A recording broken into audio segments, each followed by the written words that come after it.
వర్షమే వస్తలేదు, నీళ్ళే వస్తలేవు అంటే వరద ఎడికెళ్ళి వచ్చే. వరద వస్తే ఒడిచి పట్టుకోవడానికి ఉన్న అవకాశం ఏంది, ఎత్తిపోసేది ఏంది?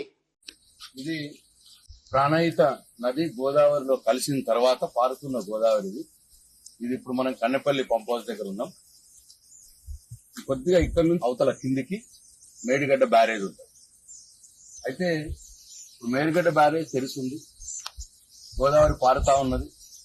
బ్యారేజ్ నిలకడగా అట్లనే ఉంది, బ్యారేజ్కి ఏం కాలేదు.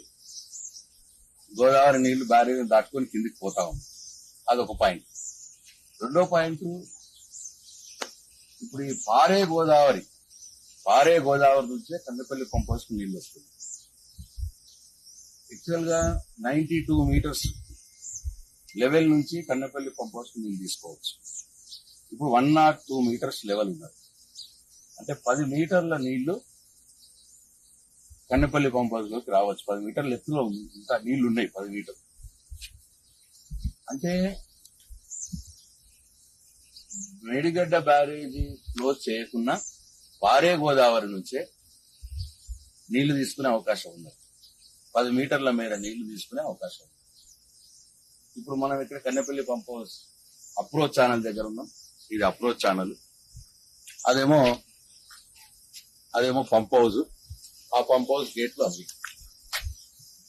సో ఇక్కడ కూడా ఈ అప్రోచ్ ఛానల్ నుంచి